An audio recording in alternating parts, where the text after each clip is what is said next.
2, 3. Baik, Assalamualaikum warahmatullahi wabarakatuh. Perkenalkan, kami dari kelompok 5 akan membahas mengenai jual beli dalam syariah.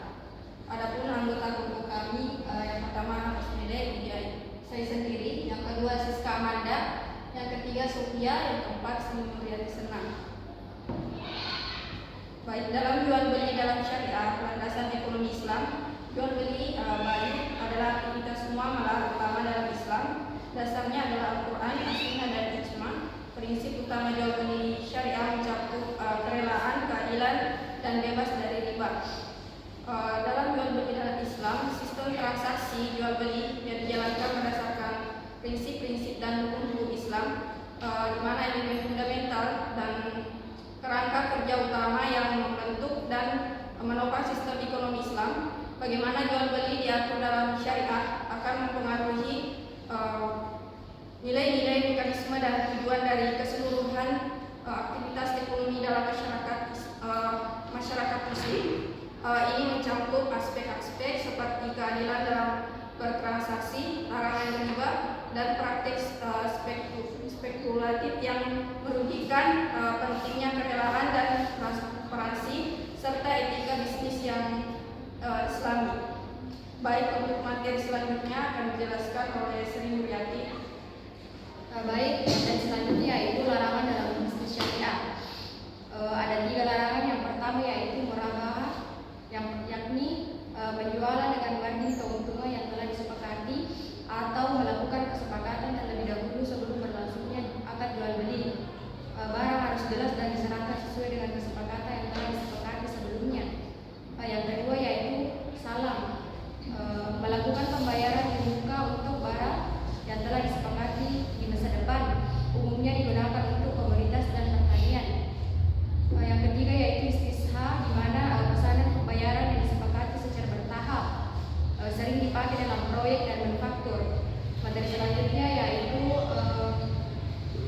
larangan dalam bisnis syariah. Yang pertama yaitu riba, penambahan nilai dalam transaksi uang. Riba adalah penambahan nilai dalam transaksi uang yang dilarang karena menindas dan tidak adil. Contohnya adalah bunga bank yang dikenakan pada pinjaman. Dalam Islam, riba dianggap sebagai kezaliman dan dilarang karena dapat menyebabkan ketidakadilan dan kesulitan bagi pihak yang lemah. Yang kedua yaitu gharar, di mana ketidakpastian atau penipuan dalam transaksi. Gharar adalah ketidakpastian atau penipuan dalam objek atau syariat jual beli. Contohnya yaitu dalam menjual barang yang tidak jelas atau tidak ada.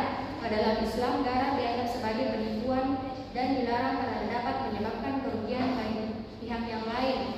Yang ketiga yaitu maisir, perjudian dan spekulasi.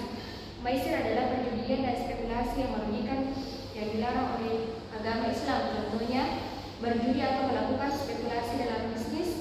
Dalam Islam, maisir dianggap sebagai perebutan yang tidak bermanfaat dan dapat menyebabkan kerugian bagi pihak lain. Selanjutnya saya kembalikan kepada moderator. Baik, untuk materi selanjutnya akan dijelaskan oleh Sofia. Selanjutnya, etika transaksi dan transparansi. Etika transaksi dan transparansi merupakan prinsip penting dalam kegiatan jual beli atau pertukaran barang dan jasa. Ada poin pertama yaitu kejujuran.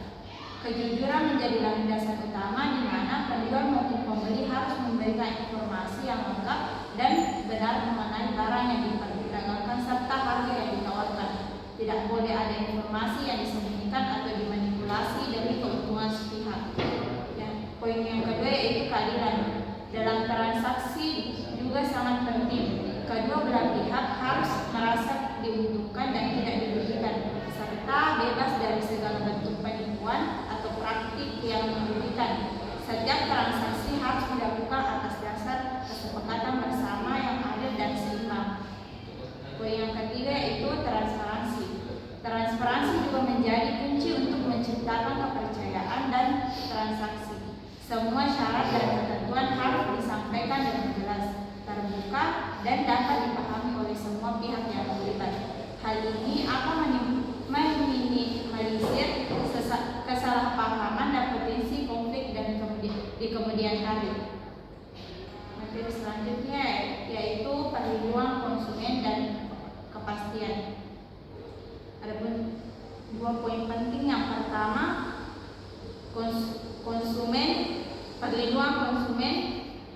perlindungan konsumen. Konsumen memiliki hak untuk memperoleh produk yang sesuai dengan deskripsi yang telah dijanjikan oleh penjual, baik dari segi kualitas, kuantitas, maupun manfaat. Mereka juga berhak atas jaminan terhadap barang atau jasa